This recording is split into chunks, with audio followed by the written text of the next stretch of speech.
cuando la casita estaba, digamos, medio terminada, por lo menos estaba el techo y estaban las paredes, fue que llegaron los vecinos a pedirnos que si también le podíamos enseñar a los niños de ellos a leer y a escribir, ya que la escuela más cercana estaba a más de 1 hora de camino, que era en la Tebaida. Y allá no había escuela, nunca había habido escuela en esa vereda de la mina. Entonces yo le dije, no hay ningún problema, mientras le enseñamos a Andrés a leer y a escribir, pues pueden traer los niños y les enseñamos. Y estábamos en esas cuando un día nos llegó el presidente de la Junta de Acción Comunal con el alcalde del municipio de Alvarado, porque esa El vereda alcalde fue hasta allá. pertenecía a Alvarado. Resulta que estaban en campañas, en campaña política, bueno. Con razón. Entonces llegó allá el alcalde con el presidente de la Junta a decirme, Nicolás, lo que usted está haciendo acá es un trabajo muy bonito de enseñarle a los niños de la vereda a leer y a escribir. Si usted quiere, yo le puedo dar un contrato, me dijo el alcalde, le puedo dar un contrato para que usted le enseñe, se dedique a enseñar aquí a los niños de la vereda. Pero lo que no tenemos es planta física ni tenemos con qué construir una planta física. Les doy la bienvenida a un episodio más de Aprende y Emprende.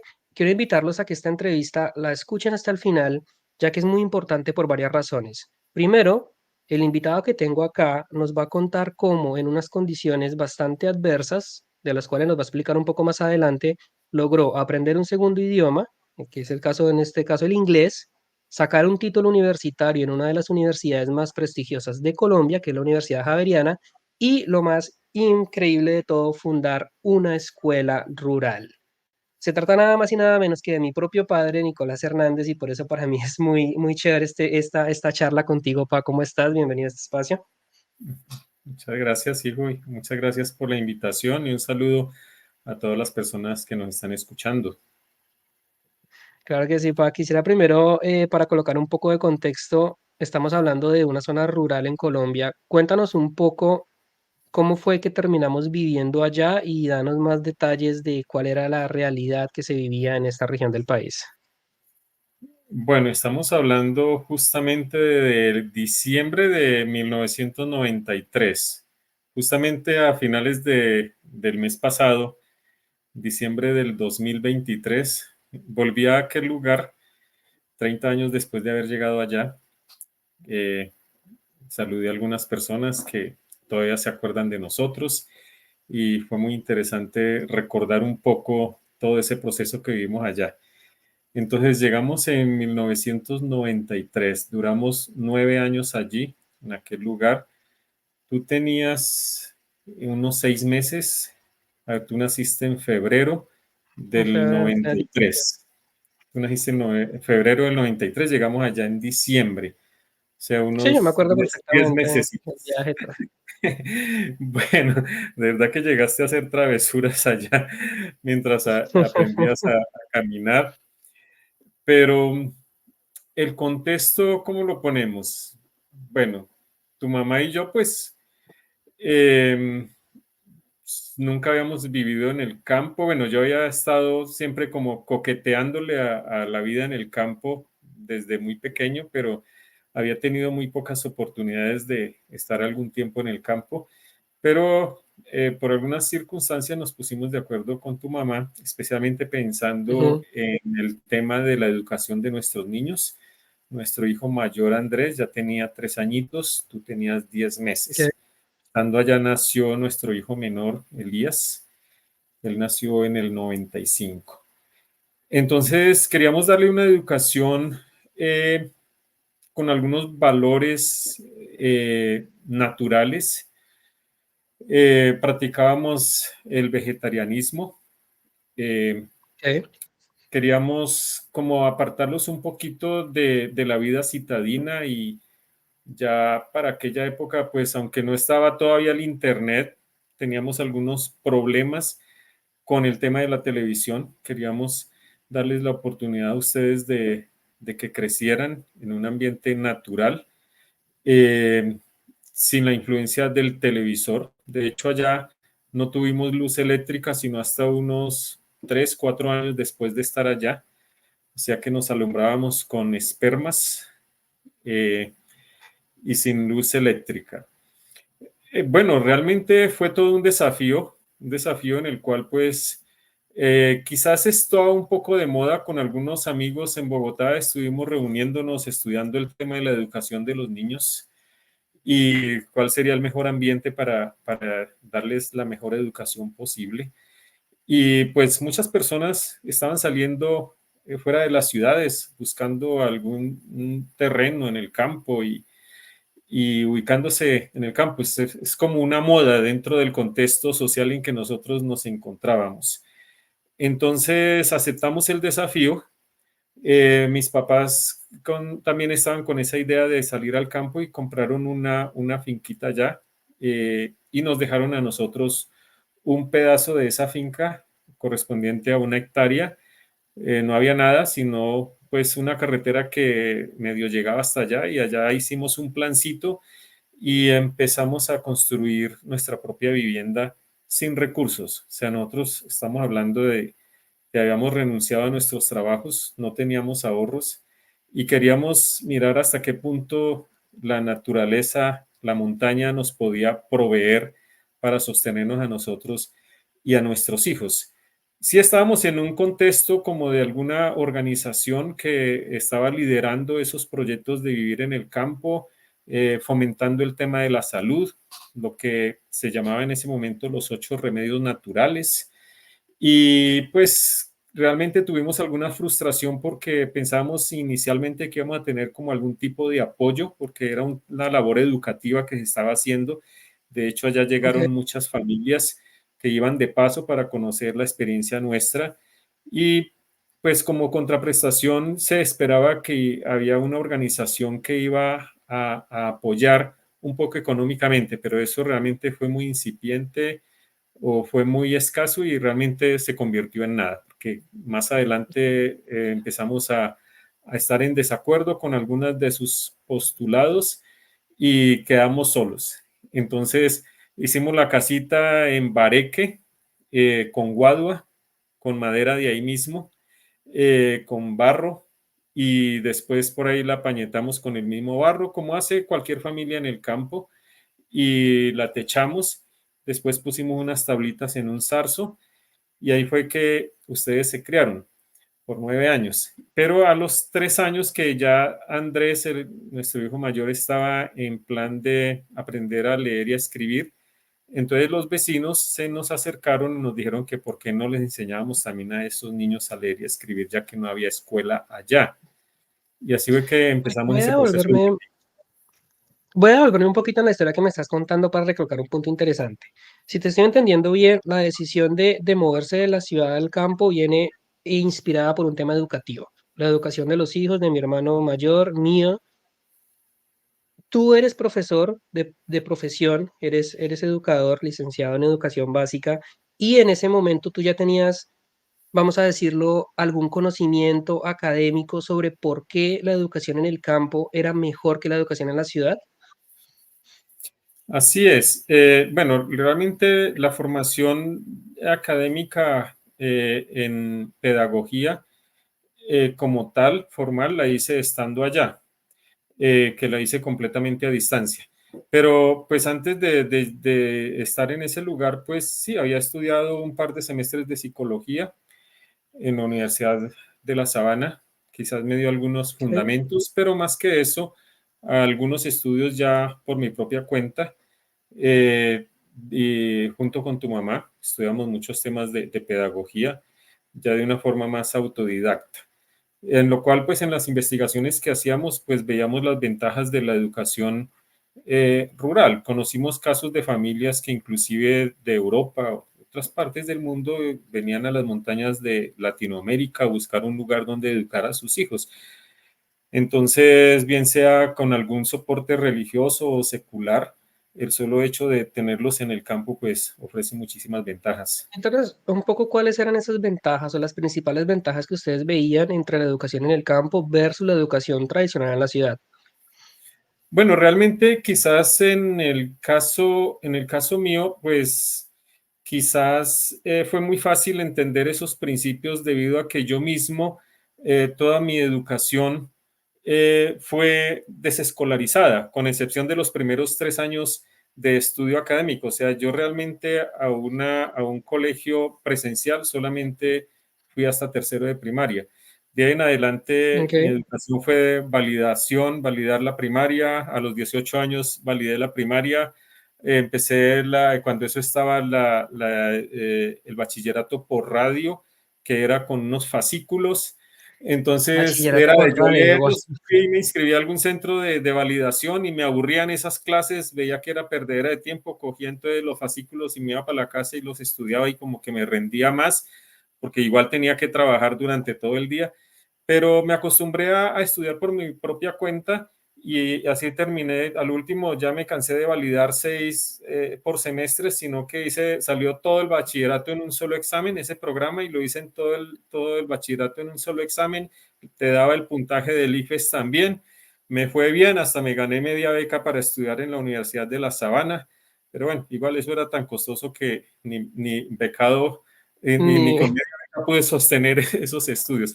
Pero bueno, o sea que ya después, estando allá, fue que seguí el estudio de la universidad. Pero como te cuento, era muy fácil para mí entender esos principios un poco salidos del contexto de lo convencional, porque yo mismo había tenido esa formación. ok, te entiendo. Y en el caso de mi mamá fue muy difícil para ella, pues, como ponerse de acuerdo contigo en esa decisión, sobre todo ella que era, pues, había nacido en Bogotá, que es la principal ciudad del país, y de repente moverse al campo. ¿Qué tan difícil fue para ustedes conciliar esa idea y poder ponerse de acuerdo en que definitivamente era lo mejor? Bueno, porque empezamos a estudiar los mismos textos de educación, como ofrecer, por un lado, una educación más conservadora, más sana. En eso estuvimos de acuerdo y los libros que estudiábamos juntos pues nos llevaban a un plano eh, pues con puntos en común, en el cual pues lo que más amábamos eran nuestros hijos, lo que más deseábamos para ellos, lo mejor era pues alejarlos un poco del contexto de la ciudad. Es decir, los principios que nosotros habíamos aprendido no los íbamos a poder aplicar en la ciudad. Tendría que ser en una huerta, como un libro de texto, sería la huerta, la Ujú. naturaleza, aprender pues de todos los procesos que nos da el crecimiento de las maticas, de la huerta. De ahí queríamos agarrar los elementos de educación para ustedes, además de los 8 remedios naturales como el sol, el agua, el aire puro, el ejercicio, el descanso, la dieta. Bueno, eso eran como digamos, el pénsul académico que nosotros teníamos en mente para educarlos y no lo íbamos a encontrar en la ciudad. Muy difícil, claro. Y más en una ciudad como Bogotá, que es tan saturada de, ya en el 94, pues era una urbe bastante grande. Bueno, me estabas contando, llegan a este lugar.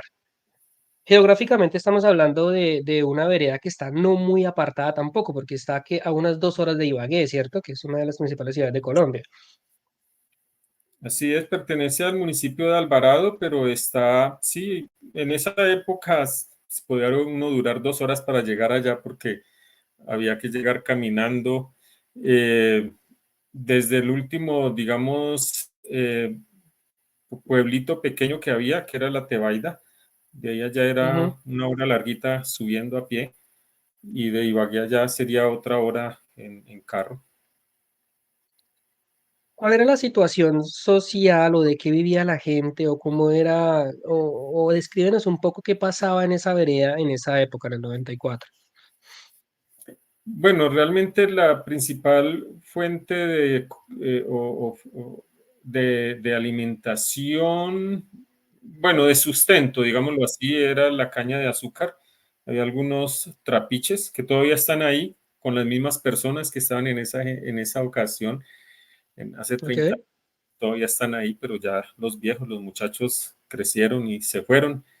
Siguen los viejos. Eh, con sus trapiches, la caña de azúcar. algo de café había todavía, eh, frutales, pero sobre todo banano, aguacate, había bastante aguacate, que de hecho pues eso era lo que nosotros más usábamos para poder sacar a la plaza de mercado y comprar el resto de alimentos, era el aguacate y el cachaco. Sí, básicamente de eso ya la gente y la gente que trabaja toda la vida, pues yo no puedo decir que yo pude ganarme la vida jornaleando como un campesino más. Realmente eso se requiere como una preparación desde muy joven para poder durar al rayo de sol cortando caña todo un día, pero de eso vivía la gente. Físicamente. ¿Cuál fue tu primera impresión al llegar a ese lugar y decir, dijiste como que en qué me metí o sabías que ibas por buen camino desde el comienzo? Bueno, no fue fácil. Te cuento que una cosa es estar uno concientizado intelectualmente, convencido para decir, porque eso suena muy, muy romántico. Romántico. Y de hecho, Mm. mucha gente que salió, era mucha la gente que iba, e inclusive familias que llegaron donde nosotros, pues quedaban admiradas de cómo podíamos estar sobreviviendo una familia sin conocimientos de campo y sin dinero poderse sostener allá. Y mucha gente lo intentaba y al poco tiempo se regresaban. Inclusive algunas familias habiendo vendido lo que tenían en la ciudad, salir y estrellarse de hecho, ahora estoy nuevamente en el campo y veo aquí la gente cometiendo los mismos errores. Aquí estamos en un lote que compramos en una finca y vemos gente enterrando capitales, gente de ciudad que quiere vivir en el campo, pero si uno no se prepara bien, no es fácil. Hace 30 años era aún más difícil. Entonces, mucha gente era como la moda y vámonos para el campo, tenemos niños, vamos a educarlos al campo y al poco tiempo salir, bueno, frustrados, salir estrellados, porque una cosa es lo que uno piensa y otra cosa es la realidad. Pero sí, sí estábamos hechos teníamos mucha convicción y quizás también no teníamos otra alternativa. Es que nosotros llegamos allá y no teníamos ningún capital. O sea, nos sostuvimos allá fue porque nos tocó realmente. Es que no teníamos otra opción. No Entonces no había teníamos opción. ni con qué devolvernos, ni cómo sobrevivir ya. Es decir, ya era algo en lo que nos metimos y teníamos que salir adelante y así fue. No fue nada fácil. O sea, tú escuchas a tu mamá y ella tiene recuerdos muy lindos de allá también, igual que yo, pero esos 9 años no fueron Duro, nada sí. fáciles. Sin embargo, pues el capital de lo cual creo que es más el tema de esta conversación, el capital que se puede adquirir, las finanzas y todo lo que aprendimos, yo puedo decir que hice un magíster en economía y en finanzas allá en ese lugar. Quiero ahora que nos centremos un poquito más en el tema que acabas de mencionar. Antes de hablar de la escuela, los primeros meses, los primeros años, ¿cómo hicieron para sobrevivir económicamente, para conseguir los recursos? Porque me comentaste que lo de ir a jornalear, a cortar caña 12, 13 horas al día al rayo del sol, es algo que no es para todo mundo y obviamente desde acá mucha admiración y respeto para la gente que hace eso porque no es nada fácil. ¿Cómo hicieron para sobrevivir los primeros meses, quizás años en esta finca? Como te digo, nosotros pues tal vez no teníamos muy claro en lo que consistía ese programa de una fundación que era la que estaba motivando a la gente a establecerse en el campo, a educar a sus hijos y compartir sus experiencias, que hacer la huerta casera, orgánica, todo ese tipo de pedagogía se esperaba que tuviera como algún tipo de contraprestación. Ok, Entonces, quizás nos fuimos confiados en que íbamos a tener apoyo de esa organización, lo cual no fue así. no Sí fue nos así. mandaban gente a que conocieran, iban, experimentaban un poco y veían, no, esto no es para nosotros. Entonces, chao. Y ya, entonces, lo cierto es que logramos sobrevivir. Ahora sí viene el tema de las finanzas. Entonces, afortunadamente, de pronto los principios que yo aprendí de ese estilo de vida, mirando un poco cómo sobrevive la gente en el campo, en la montaña, cómo son alimentados por la montaña y cómo pueden llegar a Ujú. unos principios de economía de tal manera que pueden vivir sin dinero. Nosotros literalmente vivimos los primeros 2 o 3 años con casi nada de dinero. Entonces, hoy en día, el año pasado, casi finalizando el año pasado, hubo una noticia que revolucionó el país y al mundo entero, que Ujú. de hecho hay un libro que escribió ahora Daniel Coronel sobre esa experiencia que se llama Los niños perdidos en el Amazonas. Ok. Entonces, seguramente habrás escuchado lo que ocurrió aquí en Colombia No. hace Paréntesis, unos ¿qué pasó? Cuéntanos un poco. unos meses. eh, cin- cuatro niños pertenecientes a una tribu del Amazonas viajaron con su madre en un avión por el Guaviare y la avioneta se accidentó, murió allí la Ok. mamá de estos niños y otros pasajeros, el piloto. Lo cierto es que los únicos sobrevivientes de esa tragedia aérea fueron esos cuatro niños. Los niños eran la niña mayor tenía unos 9 añitos y el niño menor tenía meses, no tenía ni siquiera un año de nacido. Y esos cuatro niños que habían nacido en la selva y habían vivido en la selva, esos niños fueron capaces de sobrevivir durante 40 días en la selva, completamente desprotegidos. O sea, lo único que los protegía a ellos era la selva del Amazonas.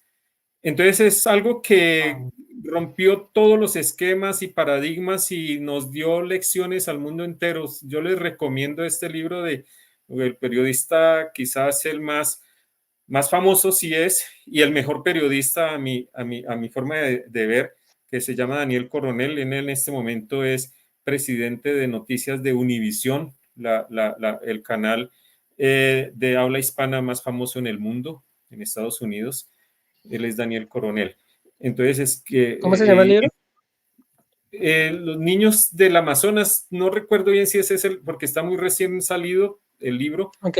todavía no lo he ubicado, pero Niños perdidos en el Amazonas, algo así, por Daniel Coronel. Se lo recomiendo, Ah, tienes que leerlo. Entonces, él mismo, o sea, lo cierto es que hicieron un bloque de búsqueda con el ejército, con todas las fuerzas militares de Colombia, con toda la tecnología, radares, satélites, drones, buscando esos niños. Y habían huellas donde sabían que habían transitado esos niños en medio de la selva, pero por alguna razón muy misteriosa no los lograban encontrar. Y a lo último se supo que los niños se estaban escondiendo, se escondían del no padrastro, querían por que eso los encontraran. no querían, la niña mayor no querían porque pensaban que el padrastro era el que estaba detrás de esa búsqueda. Ellos veían los aviones, sabían que los estaban buscando, pero ella no hacía sino esconderlos.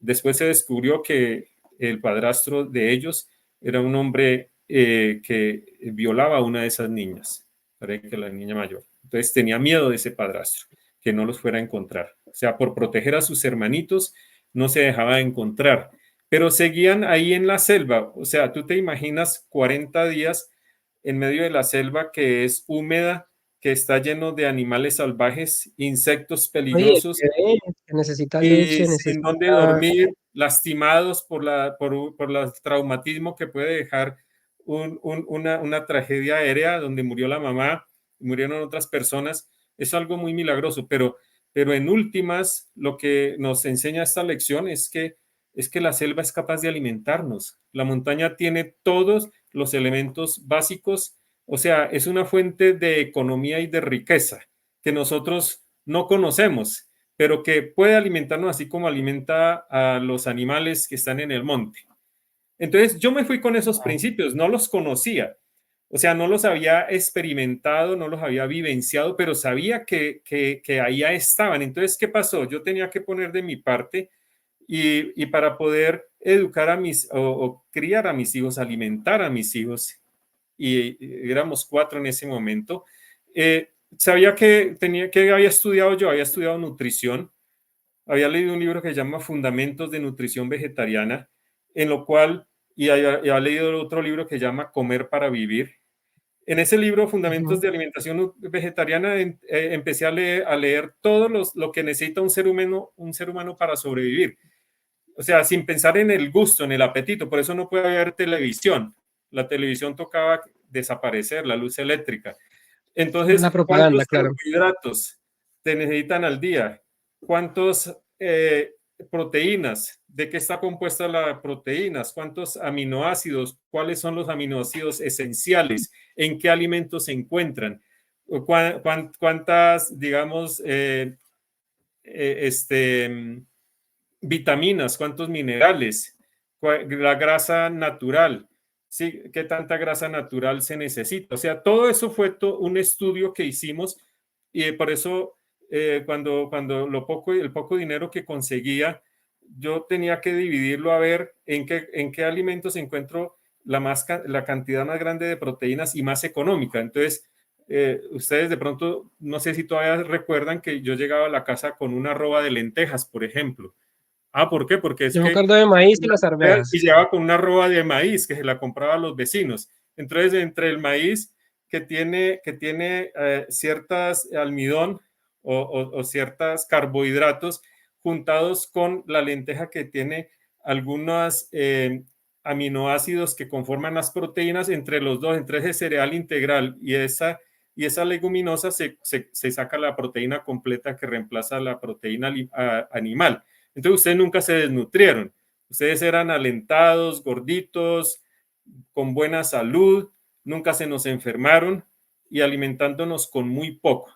Entonces esas fueron las finanzas que nosotros aplicamos allá y además nosotros mismos empezamos a cultivar nuestras propias hortalizas.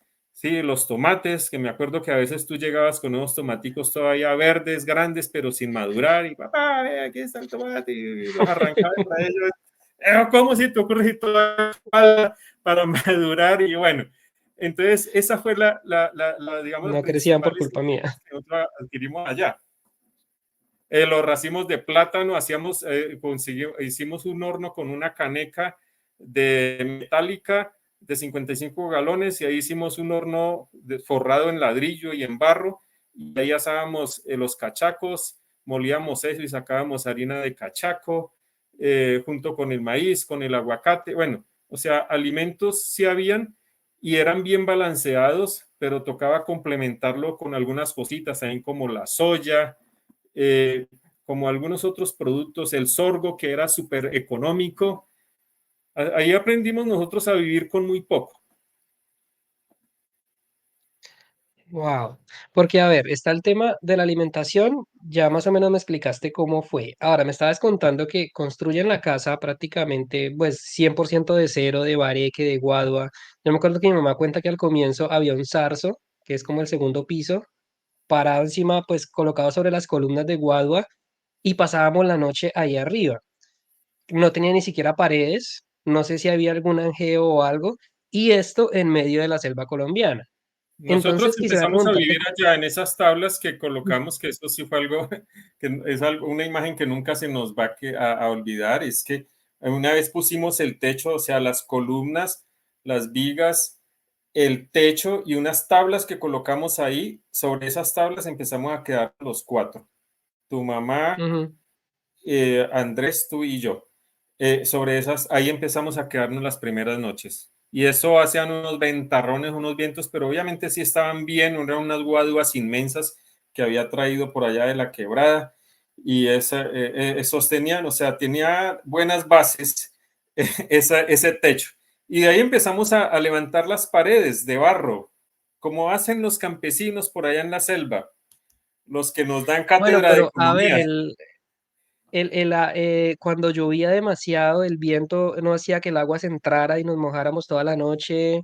Los animales, culebras, ¿qué tipo de peligros había Bueno, que realmente sortear la al misma vivir en esas naturaleza le condiciones? empieza a enseñar a uno a protegerse, ¿no? Como los pajaritos que hacen los nidos en los árboles, debajo de las ramas de los árboles y ellos conocen todo eso, son los mejores arquitectos, ¿no? De dónde sopla el viento más fuerte, por ahí entonces le colocan ramitas y se va protegiendo a sí mismo nosotros, sí, que nos lavamos, sí, claro, nos lavamos para aprender dónde era que teníamos que colocar más cortina o más guaduas, más palos atravesados y ahí nos íbamos protegiendo.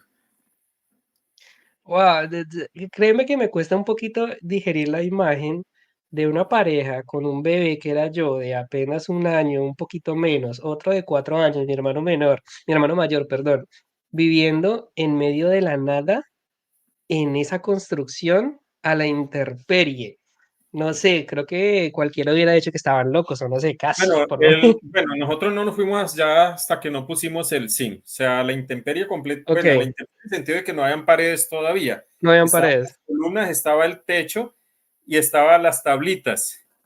Ahí empezamos. Y cocinábamos abajo, en el piso de tierra, obviamente, con fogón de leña. Llevar leña, a veces se nos mojaba todo, tocaba esperar que se secara y soplar, bueno, y hacerlo, poner la ollita ahí en el fogón de leña. Y obviamente agua Bueno, de la claro. quebrada por manguera. Bueno, claro, claro, hay que decir que para mí me cuesta digerir la imagen, pero porque estoy ya muy acostumbrado al tema de la ciudad. Sin embargo, creo que en el campo, en Colombia, es la realidad de muchísimas familias. Así es que empiezan, así es que... Bueno, ahora bien, el tema de la economía más o menos, ya nos explicaste cómo se sobrevive en el campo. Vamos ahora con el tema de la escuela. Bueno, antes de la escuela, el tema del idioma. ¿Por qué decidiste aprender inglés estando en esta situación? ¿O Bueno, ya sabías? realmente, Ahí no estoy muy seguro. digamos que algunos de los textos dentro de la investigación que estábamos haciendo de la vida en el campo, algunos textos estaban en inglés y eso me motivó pues a aprender un poquito más el idioma para poder tener acceso a esas lecturas. Pero también se empezó a dar más en el momento en que empezamos con la escuela. Entonces, si quieres, Ok, empezamos con el tema de la escuela. listo, arrancamos con la escuela. Ahora Bueno, sí cuéntanos realmente la cómo es casita, que... pues como te digo, en esas condiciones tan precarias, pues era una casita muy humilde. Sin embargo, era una casa que aunque era en bareque, la hicimos en bareque hasta cierta altura. Digamos que la altura hasta el techo sería por ahí de 1,90, 2 metros. Las paredes iban por ahí de 1 metro de altura. De ahí para arriba, Ujú, el espacio restante conseguimos un angeo y forramos toda la casa en angeo, porque pues como uno de los 8 remedios naturales era el era el aire, aire. teníamos que dejar, si estábamos en la montaña, era para respirar el aire de la montaña, que nos entrara de día y de noche. Entonces no era una casa convencional, iba con ciertos principios. Entonces, Venía el frío, en la noche no sí dejaba dormir, el agua no cobijas. se metía. Bueno, el clima ya estábamos más o menos a unos 1.400 metros de altura, no era frío realmente. Algo fresco de noche, sí, hacía algo de frío, bueno, arropados o ahí arrunchados. Ahí no, el frío no era un problema. Entonces, la casa de todas formas sí era amplia, donde había Ujú, inclusive el zarzo que después llenamos de tabla, todo el zarzo, el techo era bastante alto, cosa que uno se paraba en el zarzo y caía de pie, cabía uno de pie en la parte más alta y prácticamente podemos decir que era una casa de 2 pisos. Y abajo estaban las habitaciones.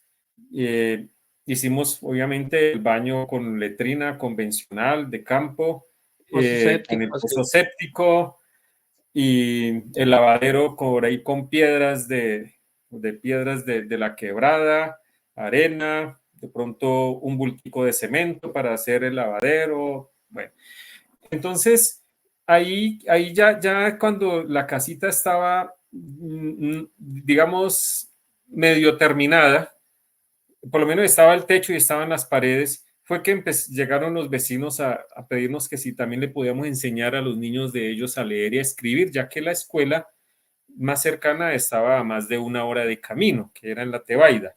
Y allá no había escuela, nunca había habido escuela en esa vereda de la mina.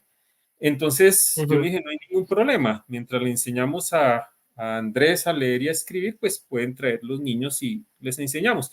Y estábamos en esas cuando un día nos llegó el presidente de la Junta de Acción Comunal con el alcalde del municipio de Alvarado, porque esa el vereda alcalde fue hasta pertenecía allá. a Alvarado.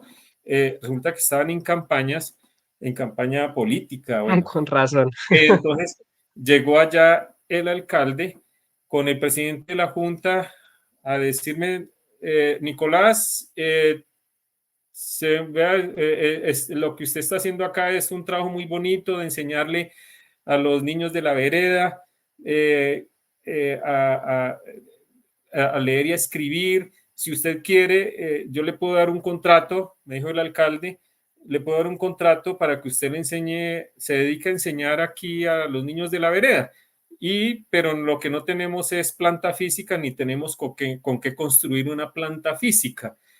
Si usted presta este mismo lugar, nosotros podemos traerle toda la dotación para una escuela nueva, que era el modelo educativo que se utilizaba en las veredas. Entonces, que son escuelas de un solo profesor que le enseña toda la primaria a todos los niños de la vereda, si no son muchos. Entonces, bueno, no hay ningún problema. Cuando eso, pues todavía daban contratos a personas que tuvieran por lo menos el bachillerato. Bueno, yo además de eso tenía algunos semestres de psicología y pues toda la experiencia que teníamos en lo que nosotros mismos habíamos estudiado. Entonces, sí, llegamos a ese acuerdo a los próximos días llegó una volqueta con las sillas, con el tablero, con todas las cartillas y con el baúl Gilbaná que estaba de moda en esa época y con todos los materiales para formar una escuela y esa casita se convirtió no solamente en nuestro hogar, sino en la escuela de la vereda. Y así estuvo Wow. durante unos 6 años. Allá fue donde ustedes Antes de aprendieron, que, hicieron la primaria. sí, claro, de esa parte ya sí me empiezo a acordar bastante bien. Ya tenía yo que unos 3 años, me imagino, cuando se fundó la escuela. Sí, Antes, en la vereda, antes de que la escuela se fundara, ¿cuál era la alternativa que tenían los niños para estudiar? ¿Solamente la teoría? realmente los papás que tenían niños muy pequeñitos, esos niños se quedaban sin estudio porque quedaba bastante lejos. Además, para llegar a la escuela más cercana, además de caminar más de una hora, algunos que veían más lejos de donde nosotros estábamos, se demoraban una hora hasta donde nosotros y de ahí para abajo otra hora. Entonces serían 2 horas de camino. Y un niño de 6 años no lo podían mandar solo porque no era una, sino dos quebradas que tenían que pasar y esas quebradas Claro. se crecían y era un peligro pasar un niño por ahí. Entonces podía que estuviera haciendo sol en la mañana cuando bajaban y cuando subían, pues la quebrada crecida no podían pasar. Entonces esos niños se quedaban sin estudio. Ya los más grandecitos, por ahí de 12, 13 añitos, ya empezaban a ir, pero ya estaban muy retrasaditos y era un problema serio. O sea, realmente la escuela fue una solución que generó un impacto bastante fuerte en la comunidad de la vereda en la parte de educación de los niños, ¿no?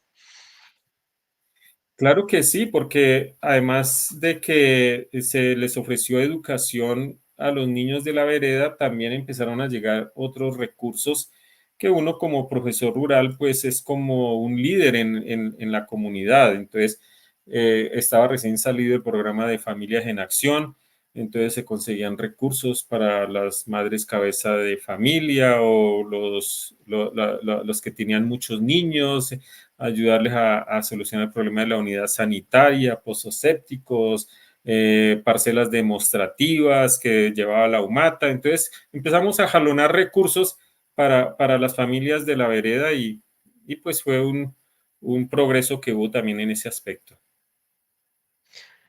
La escuela duró, me dijiste, 6 años, ¿no? O sea, sería entre el 1996 hasta el 2002, más o menos, y mis Sí, cálculos. sí, aproximadamente. ¿Cuántos niños tenía que tener la escuela para que pudiera funcionar? ¿O con cuántos empezaron? Sí, había una cuota, pero por lo menos con 10 niños que hubiera era suficiente.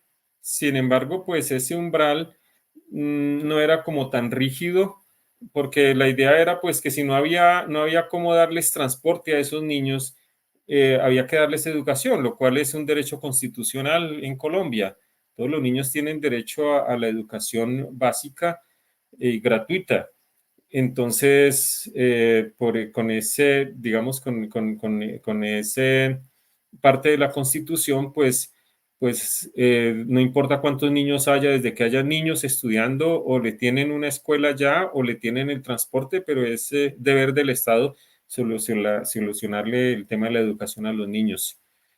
Entonces, pues, sí, oscilaba más o menos entre 10, o tal vez llegamos a tener 15, un poco más de niños en la escuela. Ah, pero tú mencionas que sí es un deber constitucional, pero pues todos sabemos que la mayoría de gobiernos locales eso se lo pasan por la faja y más en zonas tan apartadas del país. ¿Qué tan fácil fue poder mantener durante todos estos años la relación con la alcaldía de Alvarado y que ellos aprobaran todos los años que la escuela se mantuviera? Bueno, realmente los municipios todavía, la educación estaba muy politizada en Colombia, y realmente los alcaldes eran los que tenían esa potestad de ofrecer la educación en su jurisdicción, en todas las veredas. Sin embargo, pues no siempre se cumplía. Como te digo, si no hubiera sido porque estábamos allá y se dio esa coyuntura de poderle brindar ese servicio a los niños de esa vereda, pues quizás esos niños no habrían tenido acceso a la educación nunca.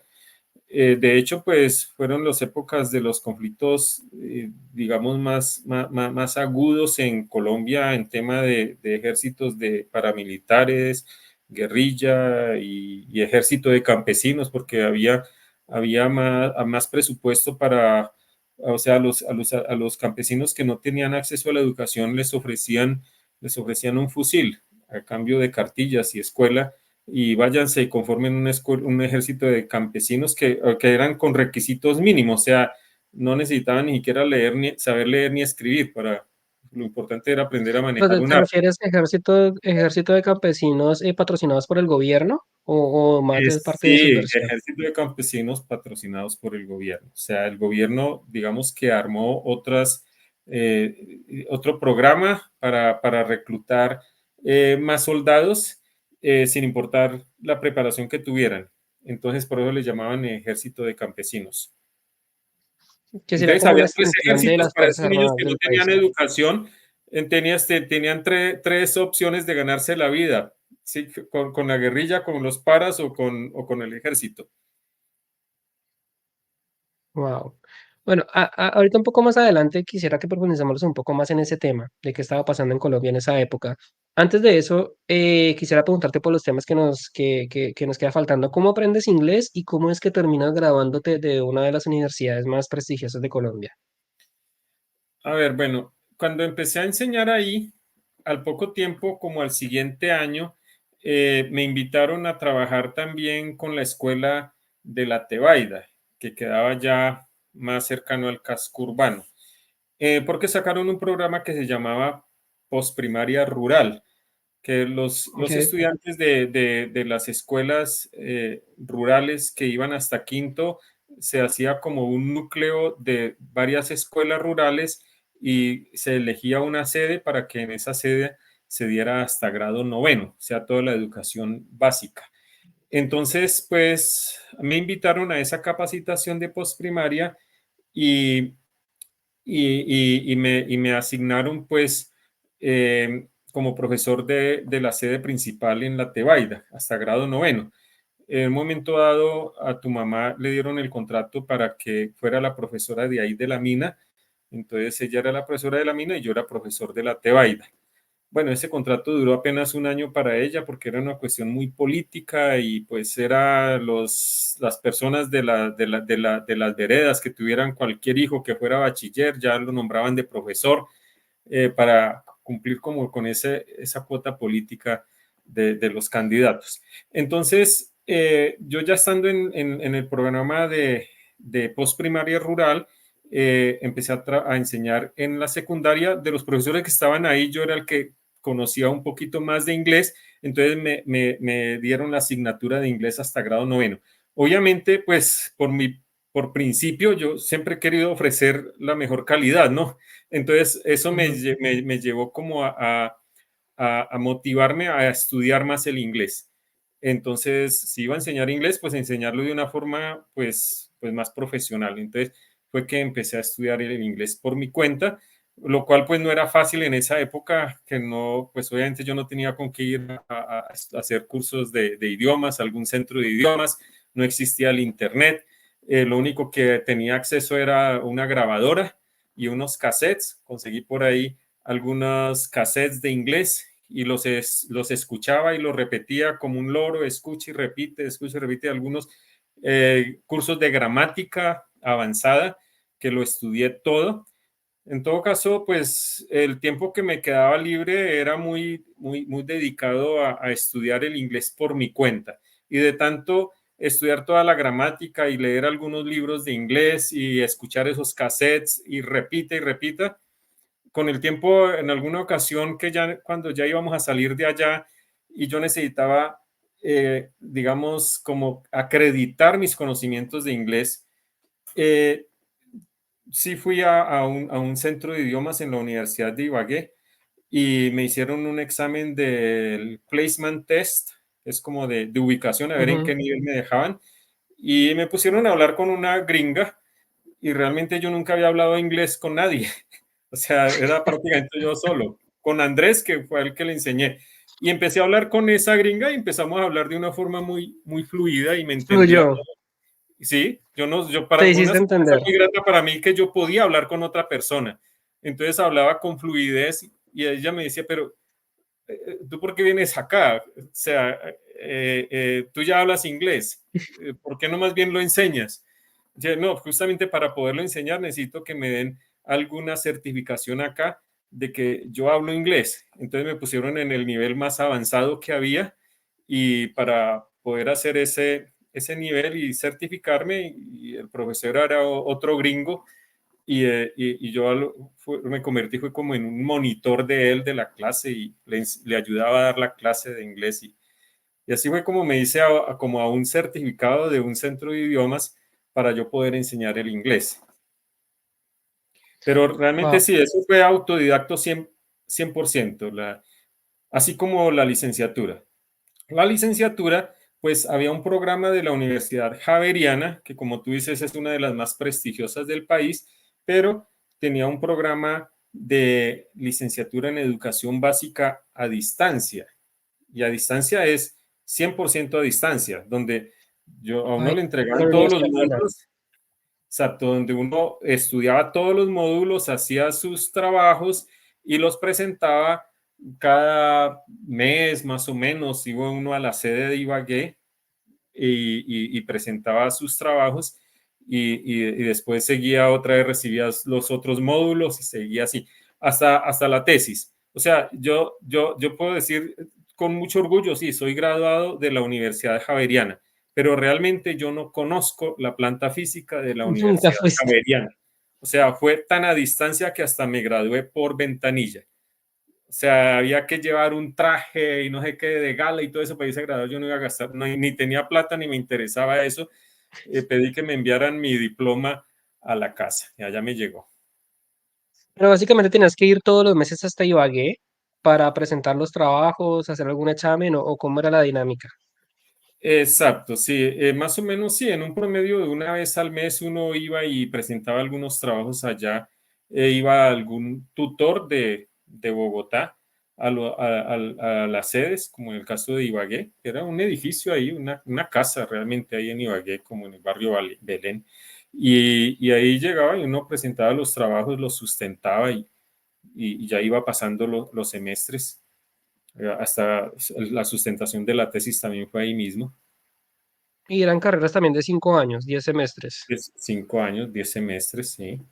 Es el mismo ¿Y cómo te título, enteras? tiene la misma validez que el que lo hizo allá intramural o escolarizado.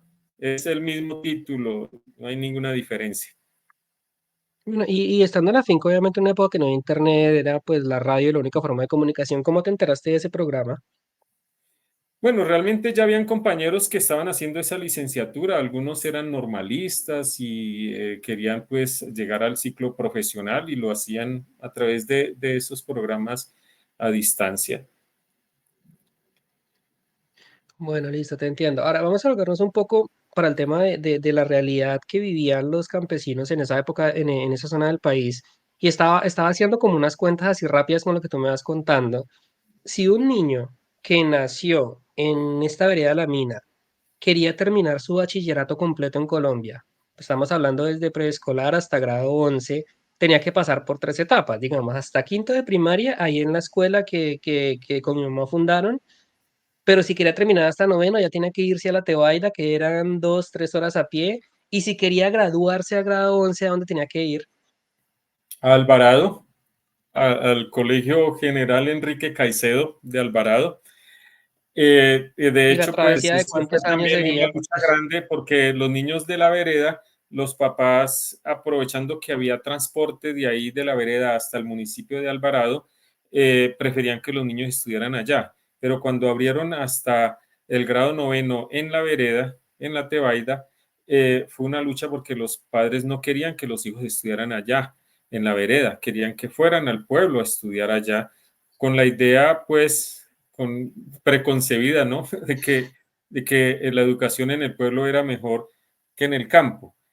Entonces, mientras más grande la ciudad, pues mejor la educación, mientras más pequeño es más mala la educación. Bueno, algo que yo pude comprobar que es todo lo contrario. De hecho, pues mis mejores años yo llegué a enseñar en colegios grandes en Ibagué, inclusive en universidad llegué a enseñar, pero, pero mis mejores momentos y donde veía más calidad y más receptividad eran en los niños de las escuelas más pequeñas rurales. De hecho, pues ustedes estudiaron conmigo la primaria y buena parte de la secundaria. Andrés se graduó de primaria en la escuela rural Mista La Mina. ¿Tú no es lo recuerdas a único que qué se año gradúa, ¿no? hiciste allá? Y el Yo creo bachillerato que también hiciste lo hasta hizo cuarto. conmigo hasta noveno. Y realmente ustedes estuvieron, fue su niñez, su infancia y parte de la adolescencia en el campo. Y cuando salimos a la ciudad, Andrés fue el mejor IFES de Cundinamarca, ya estábamos en Girardot y uno de los mejores del país. Y solamente fue superado por ti, que llegaste a tener también uno de los mejores IFES del país y el mejor de Cundinamarca. Entonces, ¿dónde estudiaron? En el campo. Eh, qué había allá? ¿No? Pues esa era la planta física, una casa de bareque, y con las cartillas que estudian todos los niños del campo.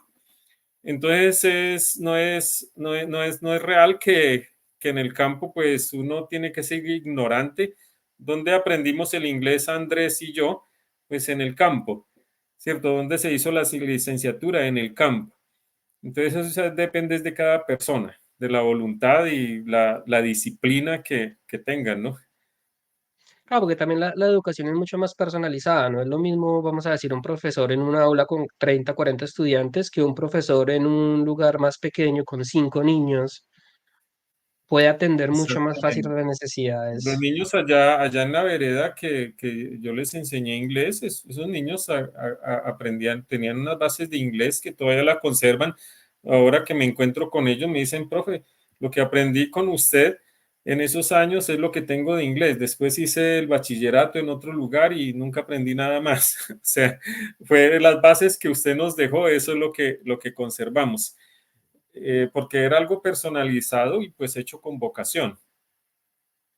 Pero bueno, a ver, volviéndonos un poco a la historia, tú me estabas diciendo que para terminar el bachillerato tocaba irse hasta Alvarado y mandaban un transporte que llegaba hasta la Tebaida. O sea, tenían que por sus medios llegar hasta la Tebaida y de ahí a partir de sexto de bachillerato los mandaban a Alvarado. Ahora bien, en la Tebaida eventualmente colocan hasta noveno, o sea, antes no era así, era solamente primaria y luego le metieron 4 grados más. Así es. Y te decía que fue una lucha con los mismos padres de familia que reclamaban que sus hijos deberían seguir estudiando en la ciudad y no en el campo. Entonces llegó el momento en que el transporte seguía porque era un derecho, los estudiantes podían escoger dónde querían estudiar. Sin embargo, para poder sacar adelante el proyecto de posprimaria, tocó llegar a un acuerdo con el alcalde de que les ofreciera el transporte a los chicos de las veredas solamente para los grados 10º y 11 y que no les diera transporte a los estudiantes de sexto a noveno para prácticamente forzarlos a que se quedaran ahí en el centro de postprimaria y fue la única forma en que casi que forzados les tocó quedarse ahí, porque la alcaldía ya no, ya Bueno, y que la les gente no se estaba rebotó. ofreciendo, o sea, era un deber, sí, ofrecerles, era un deber ofrecerles la educación, pero no era una obligación llevarlos a donde ellos quisieran. Si ya tenían educación y profesores calificados para enseñarles ahí en la vereda, pues ellos debían aceptar el programa que había en la vereda. Entonces, algunos padres inclusive contrataban transporte particular para mandarlos para el pueblo, porque ahí iban a salir brutos si se quedaban ahí en la vereda. Pero era todo lo contrario, porque lo mismo que pasó con ustedes, los muchachos que salieron de ahí en las pruebas a ver, les iba mejor a los muchachos de la vereda que a los del casco urbano en Alvarado. Siempre estaban muy por encima y de una vez que se demostró que realmente la educación de ahí de la vereda era de más alta calidad que la del pueblo, empezaron a convencerse de sí dejarlos ahí en la vereda. ¿Y por qué no colocaron en la Tebaida hasta grado 11 para terminar? Porque es que eso de tener que hacer tu bachillerato, que es lo básico, en 3 lugares diferentes, ¿no era más fácil que en la Tebaida hubiera hasta grado 11? Sería ideal, es lo ideal y se estuvo trabajando sobre eso, pero realmente fueron tiempos difíciles en el campo colombiano donde hubo un desplazamiento forzoso hacia las ciudades y pues allá ese lugar tampoco fue la excepción. Hubo bastante el tema de la seguridad democrática. Esa política llevó a que se convirtiera en un baño de sangre la parte rural del país. Entonces, muertos, líderes sociales, gente desplazada, enfrentamientos permanentes, hizo que todos esos lugares quedaran desolados. Y de hecho, pues ahí llegamos al punto donde ya en el 2002 empezó a haber pocos estudiantes porque muchas Todo el eh, mundo estaba allá. campesinos empezaron a aparecer muertos con personas que uno conocía que eran personas que labraban la tierra desde tanto tiempo de estar por allá, uno los conocía y aparecían con sus botas y sus camuflados desde dados de baja como guerrilleros. Entonces los famosos falsos positivos. Y pues eso hizo Mm. que hubiera mucho desplazamiento. Llegó un momento en que esa escuela intentaron cerrarla varias veces, inclusive de la alcaldía de Alvarado, han llegado la orden de cerrarla.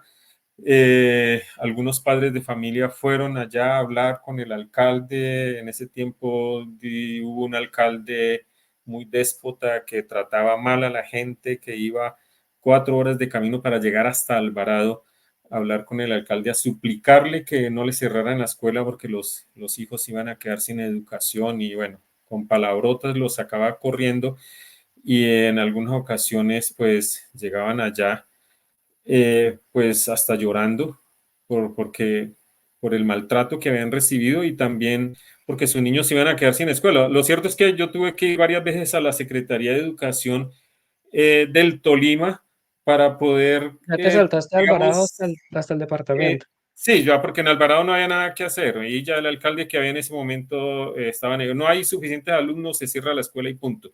Entonces Eso te iba a tenía preguntar, que ir a la antes de Secretaría de seguir con la Educación historia, a ¿cuál, hablar cuál con el era la secretario de razón Educación. ¿Cómo? cuál era la razón por la que querían cerrar la escuela en esos últimos años? Porque ¿Era falta de niños o había algo? ya había desplazamiento y ya no habían suficientes estudiantes. Entonces, Ok. de 15 bajó a 12, a 10, a 8, algo así. Entonces, o sea, es como si fuera un negocio. Si ellos no dan, si no hay suficientes alumnos para pagar un profesor, esto nos da pérdida, entonces el negocio no sirve, cerrémoslo. Entonces, pero así no funcionaban las cosas, o sea, así no debe funcionar la cosa. Por eso, pues después de alguna tutela o hablar con el secretario de Educación, les tocaba otra vez mandar la orden de volver a abrir la escuela y trabajábamos un tiempo y otra vez a cerrarla. Bueno, al último, nosotros mismos ya no me sentía como muy seguro en ese lugar porque aparecían líderes sociales asesinados y obviamente uno no sabe en qué momento pueda uno ganarse enemigos por estar tratando de ir contra la corriente, de sacar adelante un proyecto educativo. Eh, entonces terminamos saliendo de allá para Ibagué. O sea, tu pelea era contra la alcaldía de Alvarado y eventualmente te apoyabas en la Secretaría de Educación del departamento para que obligaran al alcalde de Alvarado a mantener la escuela abierta. Literalmente, eso era lo que ocurría. Y en los últimos años. Wow, bueno, vamos a entrar ahora sí a la parte triste de la historia porque pues no todo es felicidad. La escuela se cerró, pues en el 2002 tuvimos que salir para Ibagué y esta sería, vamos a decirlo así, como la segunda parte de este podcast. Vamos a hacerlo en 2 episodios. Vamos a dejar este hasta acá y en la segunda parte vamos a empezar a profundizar en cuáles fueron las razones sociales que habían en el país en ese momento en Colombia, qué hizo que el campo se volviera prácticamente un campo de batalla entre fuerzas muy poderosas, muy oscuras que habían guerrilla, paramilitares, ejército. Esto se volvió un sancocho bastante difícil. Y bueno, mi papá que tiene aquí el conocimiento y la experiencia de haber vivido, nos puede compartir mucho qué fue lo que pasó. Así que no se pierdan el siguiente episodio.